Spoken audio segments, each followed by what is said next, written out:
Hi, Julianne. It's a pleasure to meet you today. So I understand the Australian government appointed you ambassador for gender equality just a few months ago. What was it that appealed to you about this role? And can you tell us what does the position entail? Thank you. Thank you so much for the opportunity to speak to you today. Yes, certainly. I was appointed quite auspiciously on International Women's Day this year on the 8th of March. I'm the fourth ambassador for, the previous three have been our ambassador for women and girls. Now we have, my title is the Ambassador for Gender Equality. So it's a much more inclusive title, I guess, these days, but essentially the role is to advocate for genuine gender equality. You know, it's been a very important part of you know, Australian foreign policy for many years now, that we consider the kind of gendered impacts, if you like, of many of our international challenges, be that security, foreign policy, trade policy issues. And I think the role in part was created to ensure that we, you know, we really think about, you know, what are the impacts, you know, on women and girls of many of these types of issues in the international arena. And so partly sort of an advocate, I suppose, if you like, for promoting, you know, gender norms internationally is a large part of the role. We understand that DFAT sees gender equality and the empowerment of women and girls as key contributors to growth, development, and stability in the region. How has this been affected by COVID-19? And in a post-COVID world, what should governments and private sector investors do to ensure strong socioeconomic outcomes for women and girls in the region?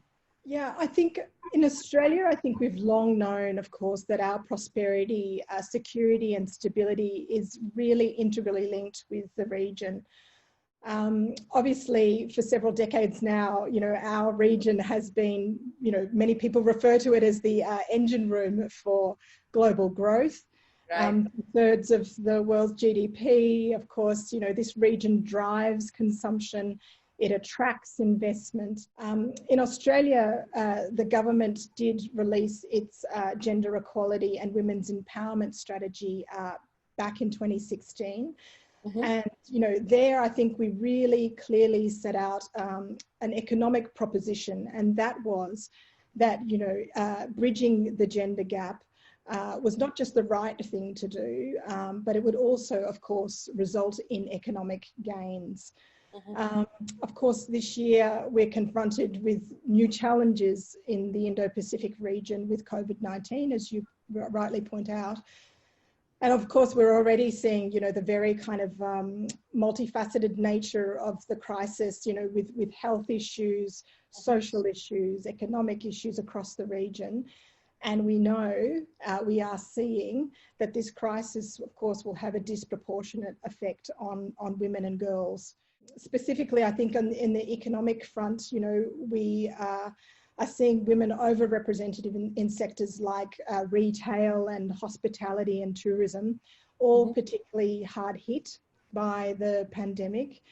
You know, when you look at what's happening with women's SMEs in the region, of course, there's such a significant part and role of, you know, that they play in employment in the region, but of course they're finding it extremely difficult to operate right now. I've seen a figure recently from the Goldman & Sachs Foundation from last year, in which they suggested that globally, you know, I think there's something in the order of $1.5 trillion credit gap for women, small and medium enterprises. And yet we know the flip side of that is, I guess we know that women tend to deliver very solid returns in their businesses.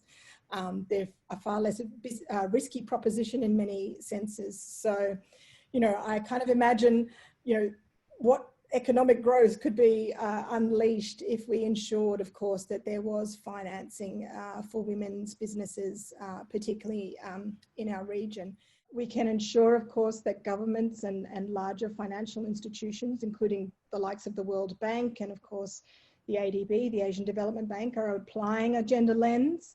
and that they're targeting women's small and medium enterprise at a time when they really need that support. Of course, we can also work with private capital providers to ensure that, you know, women's SMEs are supported. And you know that we actually work with a partner of AVPN, which is Investing in Women. And I know that they have been responding very quickly to investment partners to ensure that they can continue providing finance to women's SMEs right now when they particularly need it. So obviously there's a vital role for women to play right now in decision-making, in economic decision-making around COVID-19. And I guess we're hoping, you know, as economies around the world and in our region in particular begin to reopen, you know, there'll be opportunities, I think, to address some of these gender inequalities. We completely agree with this same approach of the support of women and girls, as well as, you know, as you mentioned, the collective action towards, you know, addressing the issues that the COVID-19 pandemic has brought up. We talked about, you mentioned the partnership with Investing in Women. Besides that, we have also reflected other partnerships through our new gender platform and our COVID-19 page, both of which we hope will effectively drive capital across the region to these important issue areas that are affecting women and girls. So at AVPN, our core belief is that the power of the network fully comes into action when each member, staff, and partner is an ambassador of the association, championing the value of collaboration and driving impact as part of the larger community. Becoming part of our network is more than just receiving a membership service.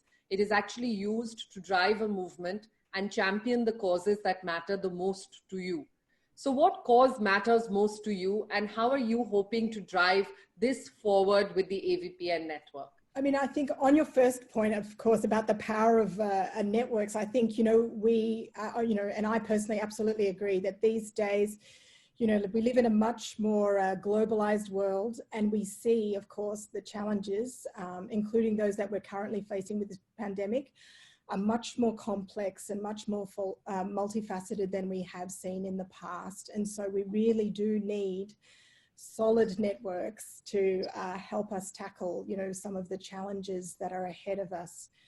I know over the years that, you know, the Australian Department of Foreign Affairs and Trade has gained a lot of value, great value from being an AVPN member.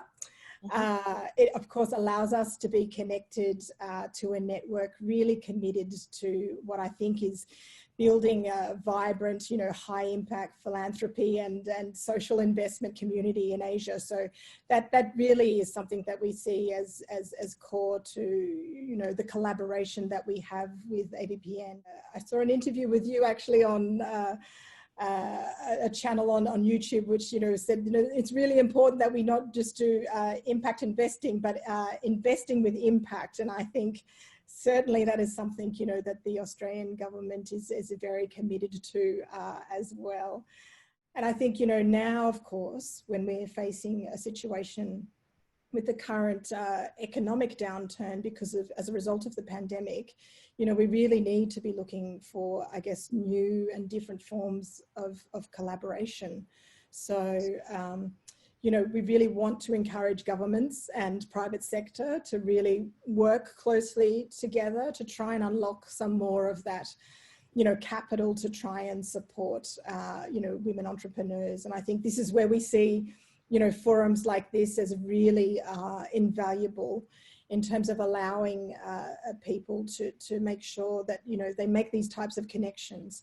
So yes, from my perspective, I'm certainly wishing you all the best for this conference, and of course, you know, hearing the outcomes as well. Thank you, Julianne. I couldn't agree more. I think, you know, for so many years we have talked about, you know, giving women an equal playing field, and you know, we are still kind of working hard to get there. And I'm hoping that, you know, this pandemic and you know, sort of the recovery and resilience efforts that we are all putting in together to recover from that will be a turning point in terms of, you know, having more finance and more capital available for for women-led businesses and for driving empowerment of women and girls across the region. Thank you so much for your support and for the support of investing in women. It takes a village, and in this case, it probably takes many villages to achieve what we want to achieve. Thank you very much.